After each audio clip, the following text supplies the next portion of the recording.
माधव कुंज बिहारी जय गोपी जन वल्लभा गिरिवरधारी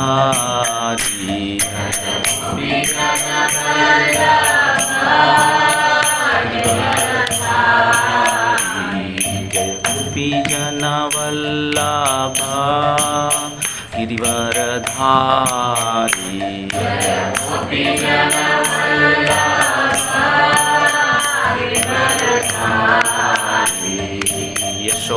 यशोदानंदन व्रजनरंजन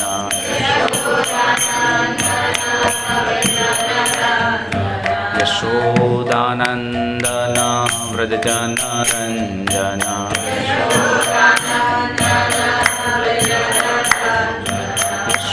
यशोदानंदन व्रजनरंजन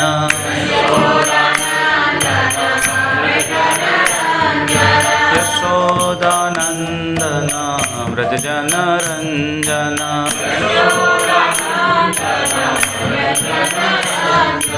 यमुना तीर वनचारी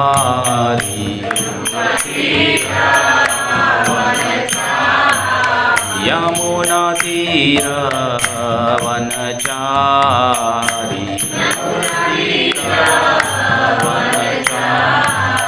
यमुना तीर वनचारी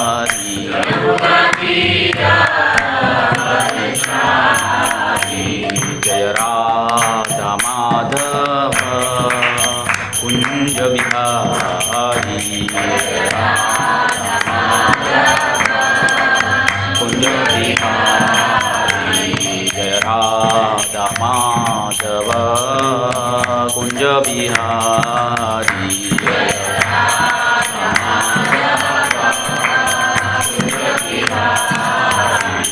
हरे कृष्णा कृष्णा कृष्णा हरे हरे हरे राम राम राम हरे हरे हरे कृष्णा कृष्णा कृष्णा हरे हरे हरे राम हरे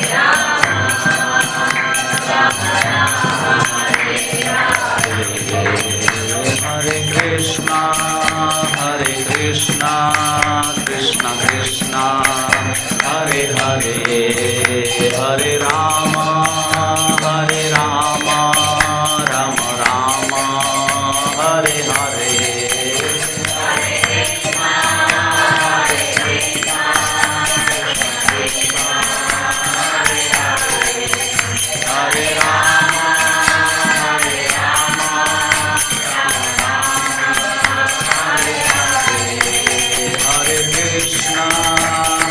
कृष्णा कृष्णा कृष्णा हरे हरे हरे राम राम राम हरे हरे हरे कृष्णा कृष्णा कृष्णा हरे हरे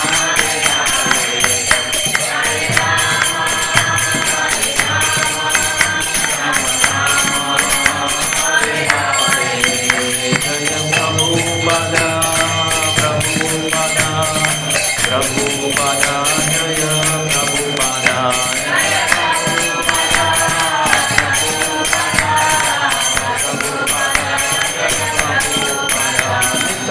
गौर हरि गौर हरि गौर हरि जय गौर हरि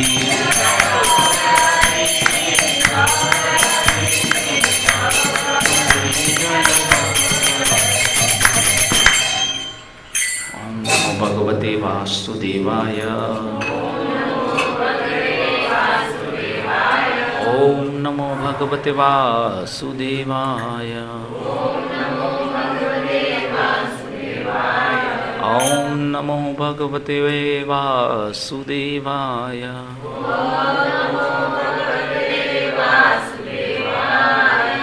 ओम अज्ञानतिमिरान्धस्य ज्ञानञ्जनशलाकया चक्षुरुन्मीलितं येन तस्मै श्रीगुरुवे नमः। श्रीचैतन्यमनोभीष्टं स्थापितं येन भूतले स्वयं रूपः कदा मह्यं ददाति स्वपदान्तिकं। वन्देऽहं श्रीगुरून् श्रीयुतपदकमलं श्रीगुरून् वैष्णवांश्च श्रीरूपं सागरजातं सहगणरघुनाथान्वितं तं सजीवं साद्वैतं सावधूतं परिजनसहितं श्रीकृष्णचैतन्यदेवं राधाकृष्णपादान् सहगणललिता विशाखान्वितांश्च। हे कृष्ण करुणा सिंधु दीनबंधो जगत्पते गोपीश गोपिकाकांत राधाकांत नमोस्तुते। तप्त कांचन गौरांगी राधे वृंदावनेश्वरी वृषभानुसुते देवी प्रणमामि हरिप्रिये। नमो विष्णुपादाय कृष्णपृष्ठाय भूतले श्रीमद्भक्ति वेदांत स्वामी इति नामिने। नमस्ते सारस्वती देवे गौरवाणी प्रचारिणे निर्विशेष शून्यवादी पाश्चात्य देशतारिणे।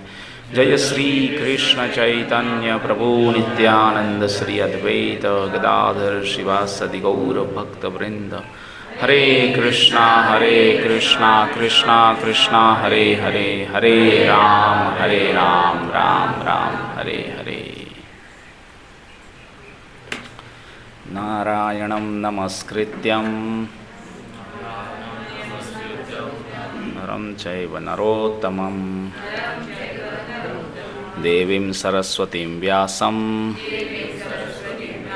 ततो जयमुदीरये।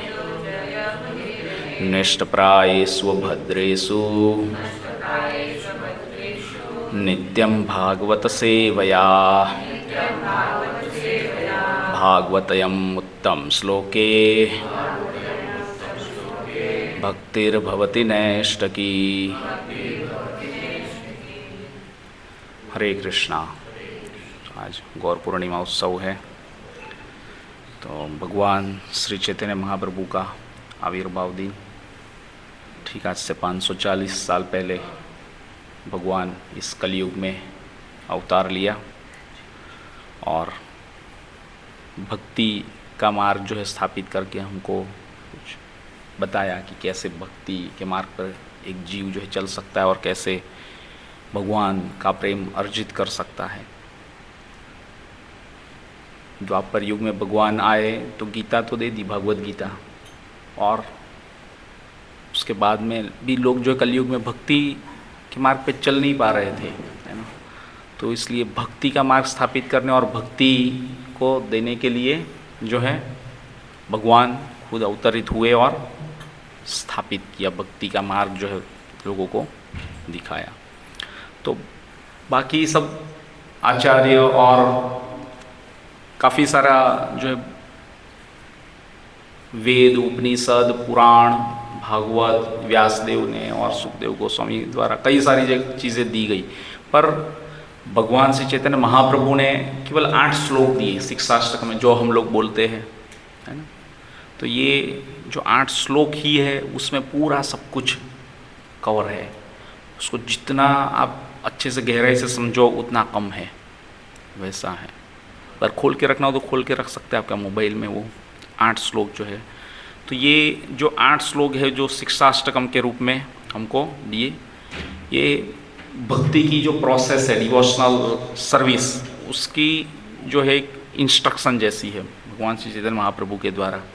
और इसमें जो कुल 8 श्लोक है उसमें से पहले 5 श्लोक 1 से 5 जो है वो एक साधन भक्ति को रिप्रेजेंट करते हैं। साधन भक्ति दैट मीन्स कि जो हम लोग जो जपा किया, फिर शास्त्र का अध्ययन करते हैं, फिर बाद में भगवान के लिए प्रसाद बनाते हैं, भगवान को भोग अर्पित करते हैं, भगवान के नाम के लिए प्रचार के लिए निकलते हैं, नगर संकीर्तन करते हैं, बाकी अन्य सारी सेवाएं जो है जिसमें कहीं ना कहीं डायरेक्टली इनडायरेक्टली सभी जीव जो है जुड़ते हैं। तो ये सब एक साधन भक्ति हो गया, ये साधन है भक्ति करने का। इसके माध्यम से जो है हम लोग भगवान को अप्रोच कर सकते हैं, भगवान के निकट जा सकते हैं और भगवान का प्रेम जो है अर्जित कर सकते। 1 से 5 श्लोक जो भगवान ने बताए वो। फिर 6ठा और 7वां ये 2 जो श्लोक है उसमें भाव भक्ति, जिस भाव के स्तर पर जब पहुंच जाता है तो वहाँ पर से फिर पतन होने का जो कारण है बहुत ही कम रह जाते हैं और बहुत ही नैष्टिक तौर पे निष्ठा जो है काफ़ी ऊपर चली जाती है उस जीव की, है ना। तो इस लेवल पे पहुंच जाता है और फिर बाद में जब ये हो जाता है, इस साधन की भक्ति के माध्यम से जब भक्ति करने लगता है और फिर भाव के स्तर पर पहुंच जाता है, मतलब छठा और सातवां जो श्लोक है वहाँ पर, उसके बाद में जो है लास्टवां और आठवां श्लोक जो है चैतन्य शिक्षाष्टकम का, वो जो है मेन है, उसमें प्रेम भक्ति है भगवान की, है ना। प्रेम जो है भगवान का आपको मिलने लगेगा। तो इस तरीके से वर्णन किया है आचार्य ने। तो जो अपने 9 स्टेज है भक्ति के, एक बार आगे भी चर्चा किया है हमने, तो उसमें जो 9 स्टेज है उससे सबसे पहला जो है वो तो श्रद्धा। एक श्रद्धा जिस जीव की होती है वो इस भक्ति के मार्ग पर चलते हैं और भगवान की भक्ति में जुड़ते हैं, श्रद्धावान जीव, है ना। इसलिए भजन गाते हैं ना हम लोग, श्रद्धावान जीव होय, श्रद्धावान जीव होय, गाते हैं। तो श्रद्धावान होने चाहिए जीव, तो वो जो है भक्ति के मार्ग पर चलते हैं, श्रद्धालु रहते हैं। बस कर्मकांडी की बात नहीं हो रही है। जो कर्मकांडी लोग हैं ना, अपने मतलब के लिए यज्ञ करेंगे, अपना कुछ काम निकालने के लिए भगवान को अप्रोच करेंगे, अर्थार्थी, जिज्ञासु, ज्ञानी, भगवद गीता में से कुछ अच्छी चीज़ें पढ़ के दूसरों को सामने व्याकरण संस्कृत का जो पटु श्लोक का उच्चारण करेंगे, अपना रुआब झाड़ेंगे, ऐसे लोग नहीं, श्रद्धावान। पहला श्रद्धा, फिर बाद में श्रद्धा बढ़ेगी तो धीरे धीरे क्या होगा, साधु संग आएगा, मतलब संग में आएगी, आप एसोसिएशन में रहने का आप पूरा प्रयास करोगे, एसोसिएशन से दूर नहीं होगे। दूसरा, जब श्रद्धा बढ़ेगी उसके बाद में आएगा साधु संग, है ना। तो अभी हम लोग संगति में हैं, तो इस तरीके से संगति में, संग से अलग नहीं होते हैं, तो इस तरीके से। फिर आती है भजन क्रिया। भजन क्रिया में फिर रेगुलर प्रोग्राम में आने लगेंगे, है ना। थोड़ी श्रद्धा होगी तो कुछ लोग आते हैं रेगुलर, है ना। फिर धीरे धीरे कुछ समय के बाद चैंटिंग चालू करते हैं, फिर चैंटिंग करने के बाद धीरे धीरे फिर वो कुछ सेवा में भी आने लगेंगे, है ना। कुछ कुकिंग की सेवा होगी, कभी बुक डिस्ट्रीब्यूशन में भी आ जाएंगे रेगुलर, फिर बाद में कभी जो है ये कुछ और प्रोग्राम के रिलेटेड कुछ भी सेवा हो, मंदिर हो तो मंदिर में कुछ ना कुछ सेवाएं रहती है बहुत सारी, तो ये चीज़ों में जुड़ जाता है धीरे धीरे। कौन सा स्टेज हुआ, तीसरा। पहला क्या करेगा, श्रद्धा। श्रद्धा अंदर होनी चाहिए, श्रद्धा ही नहीं है तो वो टिकेगा नहीं कि ये आपका हरे कृष्ण का प्रोसेस में हमको कोई इतना, हम करते हैं घर पे कर लेंगे हमारे हिसाब से, ऐसा आपके साथ में नहीं आएंगे। दूसरा साधु संग, वो स्टेज पे पहुंच जाएंगे और फिर साधु संग के बाद भजन क्रिया करने लगेगा, है ना। तो भजन क्रिया में ये सब चीज़ें, फिर बाद में ये प्रोसेस जब चलती रहेगी तो धीरे धीरे उस जीव के अंदर से जो है अनर्थ निवृत्ति होगी। अनर्थ जो हमारे अंदर बैठे हुए, काम, क्रोध, मोह, लोभ, मद, मात्सर्य, ये सब चीज़ें धीरे धीरे जाती रहेगी आपके अंदर से, है ना। तो ये अनर्थ निवृत्ति होती है। ये बहुत स्लो प्रोसेस है, काफ़ी सालों साल लग जाता है इसमें, अनर्थ निकलते निकलते वक्त, है ना। तो ये चौथा स्टेज हो गया, अनर्थ निवृत्ति, है ना। फिर ये जो है चढ़ाऊ का स्टेज है ना, जैसे घाट वाले रास्ते के ऊपर हम लोग जाते हैं तो गाड़ी भी क्या करना है, सेकंड फर्स्ट गियर में डाल के चढ़ाना पड़ता है, एकदम स्टीप रहता है। तो ये बहुत कठिन स्टेज है ऊपर चढ़ने का, है ना। श्रद्धा, साधु संग, भजन क्रिया और फिर अनर्थ निवृत्ति होते होते हुए एक पड़ाव जो है पार हो जाएगा, 4। फिर बाद में एक स्टेबिलिटी आएगी, वो स्टेबिलिटी जो है वो है निष्ठा। निष्ठा मतलब उसमें फिर क्या है ना, जीव अपनी सेवा से विमुख नहीं हो पाएगा, है ना। मेरे को उठना है तो उठना ही है, जो प्रोग्राम है तो ये अटेंड करना ही है, चाहे बाकी सब चीज़ें जो है गौण बनी जाती है, मतलब सेकेंडरी बन जाती है, पर प्राइमरी जो है मेन ये कि कैसे भी करके प्रोग्राम अटेंड करना है। ये प्रचार के लिए जाना है तो जाना ही है, ये महीने में इतना कीर्तन करना है तो करना ही है ना। ये एक निष्ठा आ जाती है ना। चैंटिंग कभी छूटेगी नहीं, कैसे भी करके वो करेगा ही करेगा, चैंटिंग नहीं छूटेगा कभी भी, कोई भी परिस्थिति में कर लेंगे। अस्पताल में होगे तो भी कर लेते हैं, और इवन एक्यूमुलेट हो भी जाती है तो दूसरे तीसरे दिन या विद इन अ वीक जो है कवर कर लेते हैं। ऐसा नहीं कि पूरा कपल ऑफ मंथ्स जो है पूरा पेंडिंग चलता रहा, फिर बाद में पूरा 10-15 दिन की छुट्टी लेके जो है फिर धाम में जाते हैं और वहाँ पर रहते हैं और फिर वहाँ पर चैंटिंग करते हैं। अभी ऐसा भी ट्रेंड चलता है।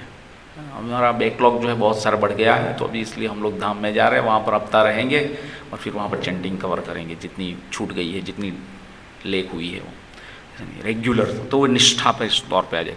फिर इतना 5 स्टेज हो जाने के बाद जो है स्टिप है पूरा, अभी आप बस न्यूट्रल में रख दो, चलता रहेगा। गाड़ी ऑन होनी चाहिए, पावर ब्रेक है तो कंट्रोल में रहेगी और चलता रहेगा, बस स्मूथली चलता रहेगा सब, है ना, ऐसे। तो उसमें जो है फिर आएगा रुचि, है ना, आपकी रुचि इसमें बढ़ जाएगी, आपको बिना फोर्स किए ही आप करने लगोगे। अब बड़ा प्रोग्राम करना है, खुद से ही कुकिंग करना है, सब लोग रेडी, ठीक है, कोई प्रॉब्लम नहीं, चलेगा, हमको कोई दिक्कत नहीं है इस तरीके की, है ना। तो रुचि जो है बढ़ जाती है। फिर आसक्ति आती है ना। कभी भी आपका भजन जो है रुकता नहीं है, भजन क्रिया जो है वो चैंटिंग, रीडिंग, लिसनिंग, शास्त्र का अध्ययन, ये सभी एक्टिविटी चलती रहेगी, कभी कोई चीज़ें रुकेगी नहीं, है ना। आसक्ति हो जाएगी आपको भगवान से, भगवान के भक्तों से, भगवान की सेवा से, इस तरीके से हम लोग भगवान से जुड़ जाएंगे। और फिर भाव बढ़ेगा, भाव बढ़ेगा, उसमें कुछ लक्षण है बताए हुए श्लोक में आगे, तो वो लक्षण जो है धीरे धीरे आपके अंदर दिखने लगेंगे, है ना। और फिर बाद में इतना सब हो जाता है 8 स्टेज, फिर बाद में जो है भगवान के लिए प्रेम उत्पन्न हो जाता है। भगवान आपको कुछ कुछ स्टेज पर, कुछ कुछ समय पे रियलाइज़ भी करवाएंगे कि मैं कहाँ पर, कौन से माध्यम से, किस तरीके से आपकी सेवा कर रहा हूँ, आप समझने लगोगे। कहाँ पर आपका साथ दिया, कहाँ पर कौन सी मुश्किल से आपको बाहर निकाल लिया, आपको मुश्किलें आई तो क्यों आई और आप क्यों ये भुगत रहे हो, वो भी आपको रियलाइज़ होगा। ये सब चीज़ें होने लगेगी आपको। बाकी जो छोटे मोटे ऐसे नए हो गए तो फिर वैसे ही भक्ति छोड़ के चले जाएगी कि हमको तो बहुत तकलीफ़ पड़ रही है, हमारे तो भगवान देखते नहीं है, देखो हमको इतना दुख कष्ट मिला, वो नहीं होगा। तो वहाँ पर प्रेम उत्पन्न हो जाता है, तो इसलिए वो लास्ट होगा। तो 3 चीज़ जो है मुख्य है। एक तो संबंध, संबंध किससे बनाना है, भगवान से, है ना। तो भगवान से हमारा संबंध स्थापित करना, तो वो जो है पहले 2 श्लोक में बताया है, जो चैतन्य शिक्षाष्टकम के पहले 2 श्लोक में।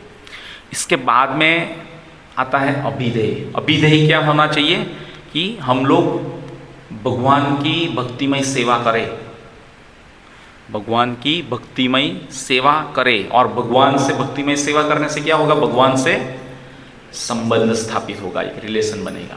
तो ये अभिधेय है हमारा। अभिधेय क्या होना चाहिए, भगवान की सेवा करना और भगवान का प्रेम अर्जित करना, और फिर भगवान से रिलेशन बन जाएगा। फिर तीसरा जो है प्रयोजन। प्रयोजन क्या होना चाहिए हमारा, प्रयोजन जो है भगवान का प्रेम अर्जित करना और भगवान के धाम जाना, है ना। इस भवसागर से निकल के हमको भगवान के धाम जाना, तो ये प्रयोजन होना चाहिए। ये 3 चीज़ जो है बेसिक है, अपने को क्लियर होनी चाहिए। संबंध भगवान कृष्ण से स्थापित करना है, दूसरा अभिधेय है भगवान की भक्तिमय सेवा करनी है, और फिर तीसरा जो है प्रयोजन हमारा भगवान का प्रेम अर्जित करके भगवान के धाम की ओर प्रस्थान करना, भगवान के धाम में प्रवेश पाना। तो ये 3 चीज़ जो है लास्ट जो 6, 7 और 8 3 श्लोक जो है उसमें लक्ष्य, जो कृष्ण प्रेम को कैसे प्राप्त करते हैं और उस समय की क्या परिस्थिति उसके बारे में जिक्र किया है। और बीच के जो 3, 4, 5 जो श्लोक है उसमें जो है ये भक्तिमय सेवा हम लोग कैसे कर सकते हैं, भगवान से कैसे संबंध स्थापित कर सकते हैं, इसके बारे में बताया है। तो इस तरीके से वर्णन किया गया है। तो जो भगवान कृष्ण की जो गोपियाँ थी और रानियाँ भी थी, है ना। तो रानियाँ की 16,108 रानियाँ थी, द्वारका में थे भगवान तब ना। तो द्वारका में जो भगवान की रानियाँ थी उनसे भी विशेष और अधिक ज़्यादा प्रेम जो है भगवान को गोपियाँ जो करती थी, भगवान की गोपियों का प्रेम उससे भी ज़्यादा था। भगवान उसको याद किया करते थे जब सोते थे तब नींद में, राधा रानी ये इनको सब ललिता विशाखा सभी गोपियों का नाम लिया करते थे भगवान। तो इस तरीके से तो जो भगवान के दास थे, दास दास से दासानुदास भगवान के दासों के भी दास, गोपी भातुर पाद कमलयोर दास दासे दासानुदास, जो दासों के भी दास है भगवान उसको ज़्यादा पसंद करते हैं। कोई सीधा भगवान को अप्रोच करता है तो भगवान को पसंद नहीं है, पर भगवान के दासों के दास है तो वो क्या, भगवान को अगर कुछ चाहिए, कई बार लोग बोलते हैं भगवान तो कहाँ मांगते ही है, भगवान को थोड़ी कुछ ज़रूरत है, भगवान कहाँ आपसे कुछ मांग रहे हैं, आप तो लेने के लिए आ गए, गीता बेचते हो, पैसा लेते हो, भगवान कहाँ कुछ मांगते हैं, भगवान तो कुछ मांगते ही नहीं, भगवान मांगते नहीं है, लेकिन भगवान की एक प्रोसेस है, भगवान अपने भक्तों के माध्यम से जो है सेवा स्वीकार करते हैं, है ना, इस तरीके से रहता है। तो इस तरीके से तो पहला एक श्लोक देखते हैं हम लोग कि पहला जो श्लोक है वो क्या है, साधन है ना, सर्वश्रेष्ठ साधन क्या है ना। तो पहला श्लोक एक बार योगराज प्रभु पढ़िए, इसमें से देख के पढ़िए। चेतो दर्पण दर्पणमार्जनम महादावाग्नि निर्वापनम श्रेयं कैरवचंद्रिका वितरणम विद्यावधूजीवनम आनंदाम्बूतिवर्धनम प्रतिपदम पूर्णामृतास्वादनम सर्वात्मसंपन्नम परम विजयते श्री कृष्ण संकीर्तनम। इसका अनुवाद भी नीचे होगा, वो भी पढ़िए एक बार।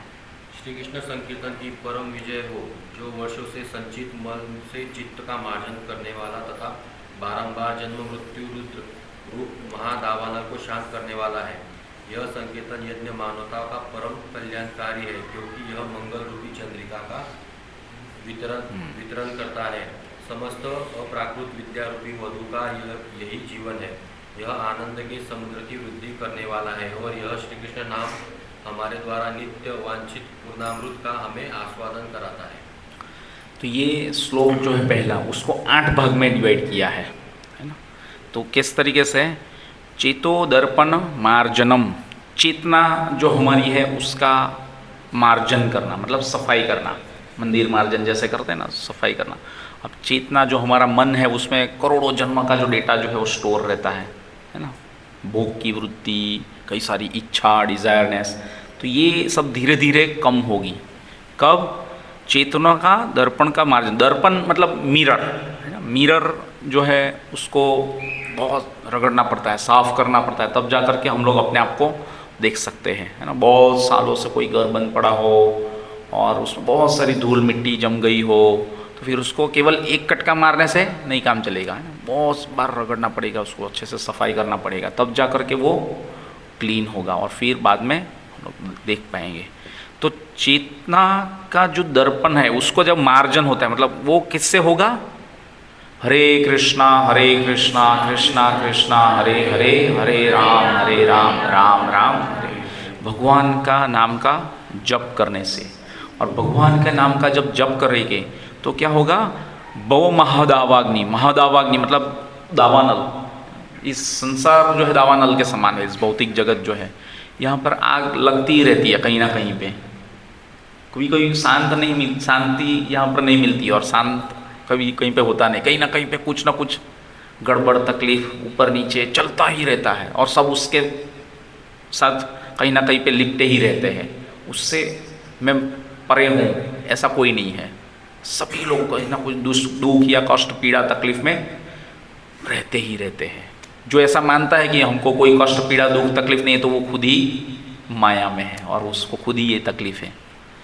तो ये कभी ऐसे बड़े बड़े जंगलों में आग लग जाती है, बड़े बड़े जंगलों में आग लग जाती है, महीनों महीनों भर चलती रहती है ना। अभी कहीं पे एक आध जगह पे लगी थी ना, कोई एक आध कंट्री में, हाँ, कितना समय लंबे तक चलती रही। और ऐसी अगर आग को शांत करना हो तो क्या करेंगे, कुछ कितना भी पानी ला के डालो तो भी नहीं हो पाएगा। पर जब नेचुरल बारिश होगी, है ना, तो बारिश से जो है वो कंट्रोल में आ सकता है।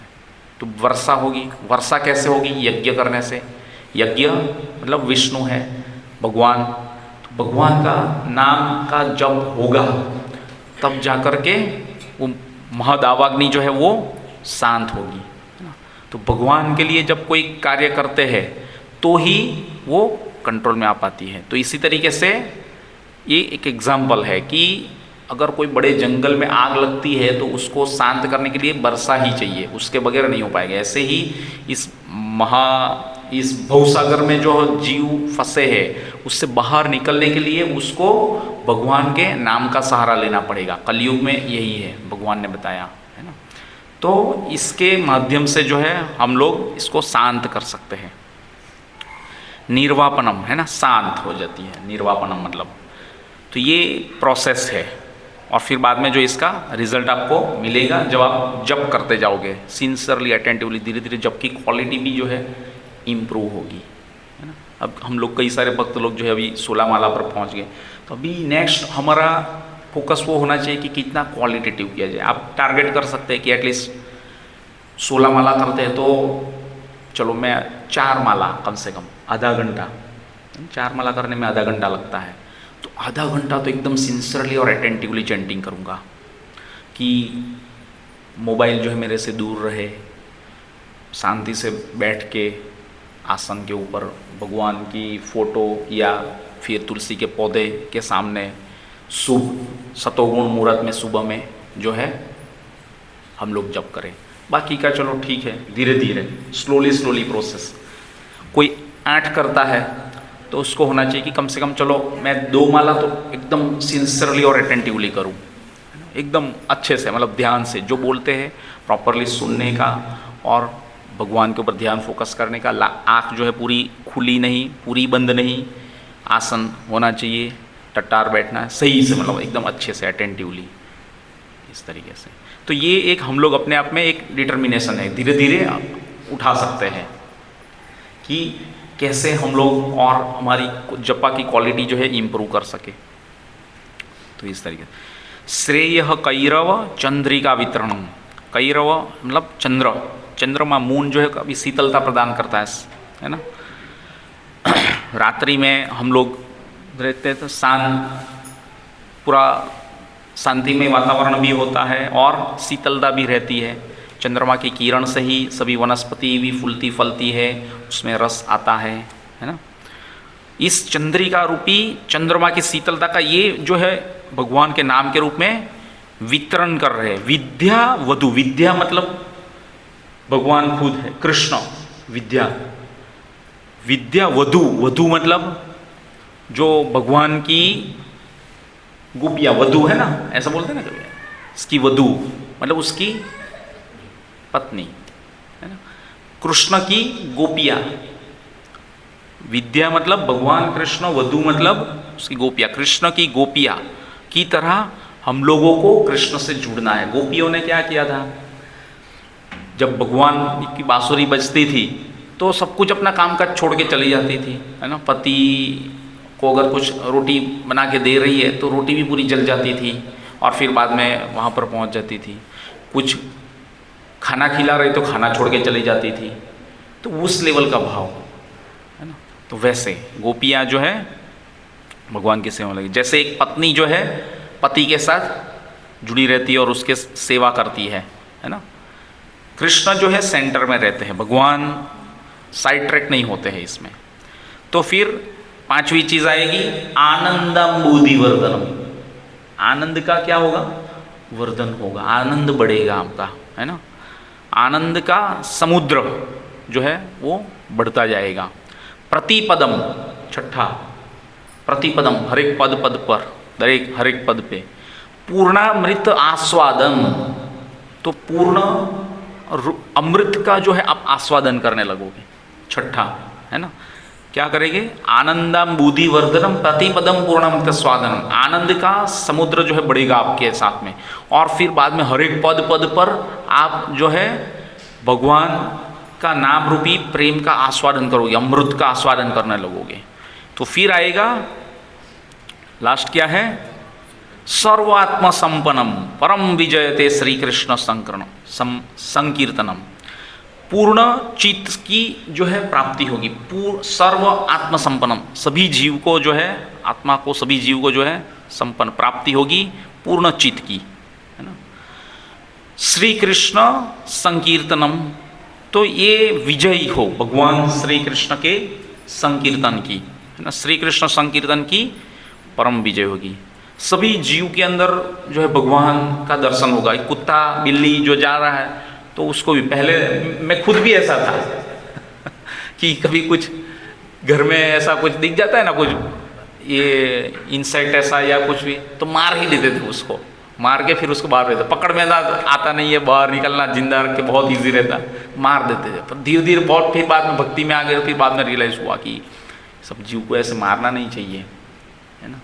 तो धीरे धीरे हमको ज्ञान आ जाता है फिर कि पहले, अभी मच्छर कई बार, अभी हमने तो वो पहले बहुत रखते थे, वो भी छोटे थे तब तो घर पे फट फट फट फट फट फट फट फट चालू करके पूरा खत्म सफाया कर देते थे, फिर आराम से सो जाने का। कितने सारे जीवों की हत्या कर दी अज्ञान में, है ना, अज्ञान में थे तब तो।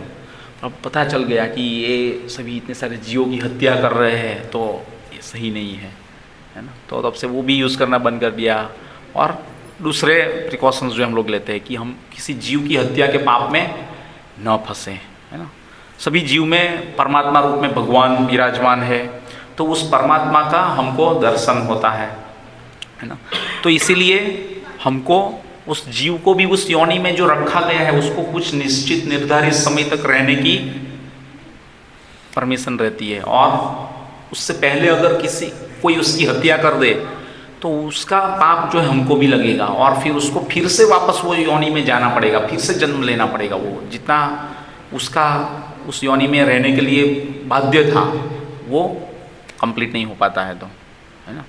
तो इस तरीके से, तो ऐसे जो है श्री कृष्ण के संकीर्तन की परम विजय हो, है ना।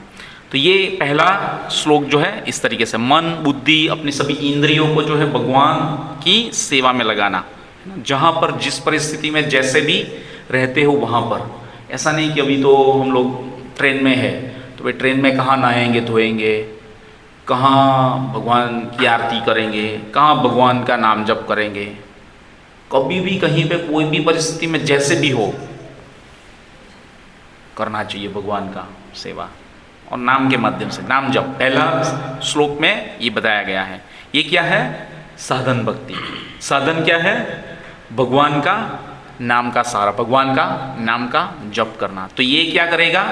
आपके अंदर चेतना का मार्जन करेगा। चेतना का मार्जन करेगा तो आपकी बहुमहादावाग्नि निर्वापणम शांत हो जाएगी। जो अग्नि जल रही है ना, काम, इच्छा, क्रोध, मोह, लोभ, मद, मात्सर्य, ये सब चीज़ें जो डिजायरनेस जो है कम हो जाएगी। हम लोग भगवान पर आश्रित हो जाएंगे। भगवान को जो अच्छा लगेगा करेंगे हमारे लिए, भगवान को जो जरूरी लगेगा हमारे लिए जरूरी है तो हमको देंगे।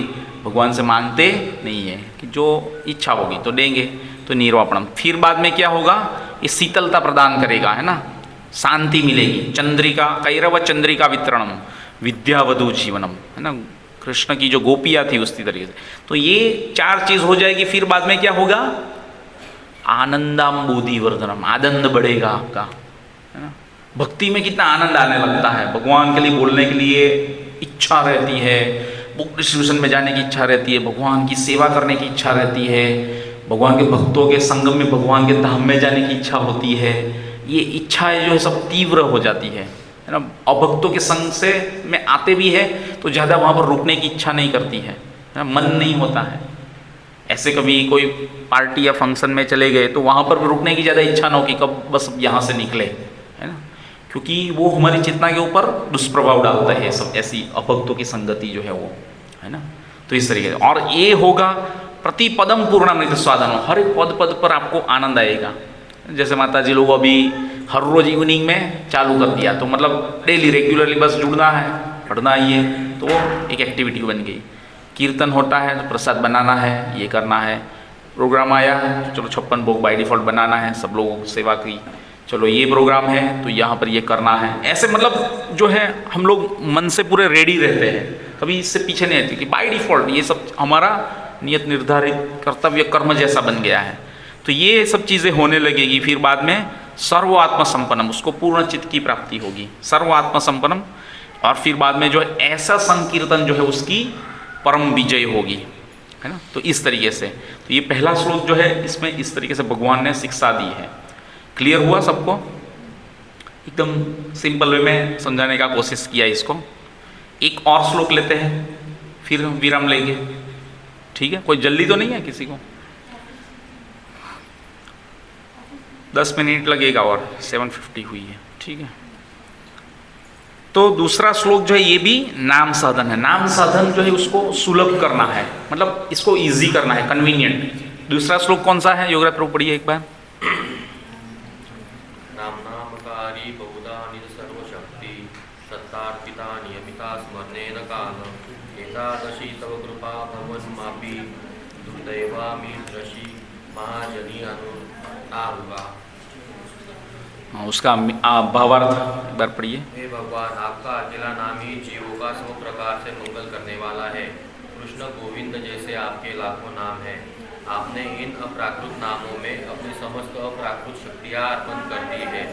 इन नामों का स्मरण और कीर्तन में देश काल आदि का कोई नियम भी नहीं है। प्रभु, आपने तो अपनी कृपा के कारण हमें भगवान नाम के द्वारा अत्यंत ही सरलता से भगवत प्राप्ति कर लेने में समर्थ बना दिया है, किंतु मैं इतना दुर्भाग्यशाली हूँ कि मैं आपके नाम में मेरा तनिक भी अनुराग नहीं है।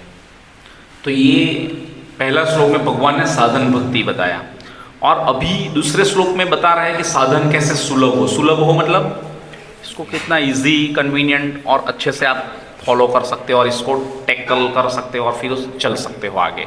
सुलभ कैसे कर सकते हो वो बता रहे हैं। नामकारी बहुधा निज सर्वशक्ति, है ना, इसको भी अलग अलग पार्ट में डिवाइड किया है।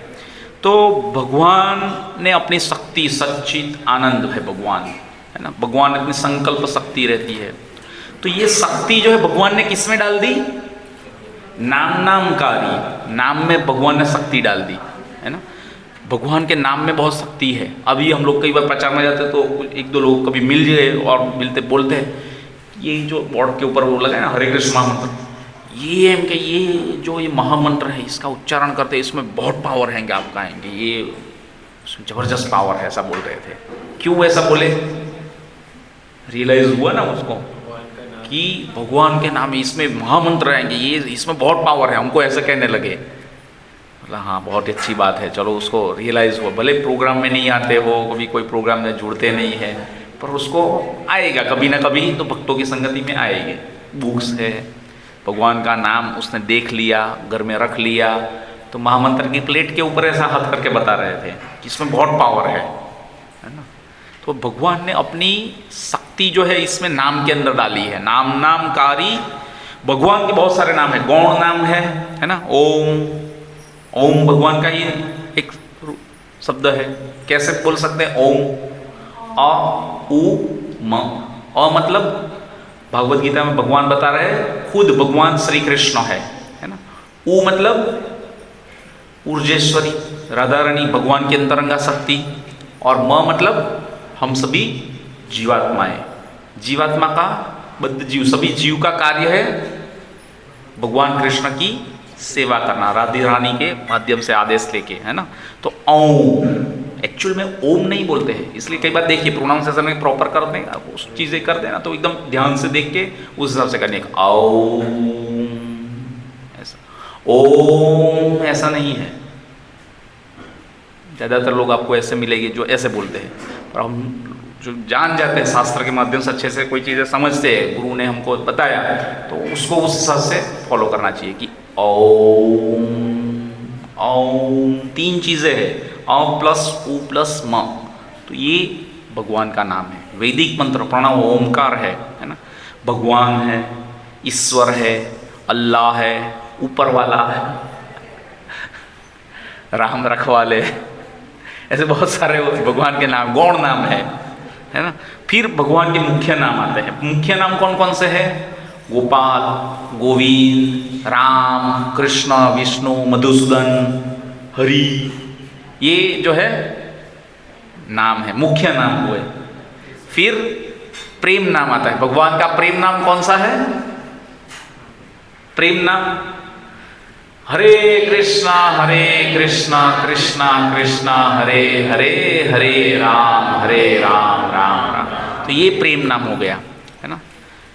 तो तीन नाम हुए, समझ में आया? कौन सा एक गौण नाम? ओम भगवान, ईश्वर, अल्लाह, ऊपर वाला। फिर मुख्य नाम, मुख्य नाम भगवान के ये सब नाम हो गए, विष्णु कृष्ण इत्यादि। और प्रेम नाम कौन सा है? हरे कृष्ण महामंत्र का। ये पूरा भगवान का जो नाम जप है ये ब्रह्मास्त्र है ना। प्रेम नाम क्या है? ब्रह्मास्त्र। ब्रह्मास्त्र कब छोड़ा जाता है? एकदम खास चीजों पे छोड़ा जाता है, उतना तो पता है हमको। ब्रह्मास्त्र ऐसा नहीं होना चाहिए कि इसको कभी भी कहीं पे छोड़ दिया।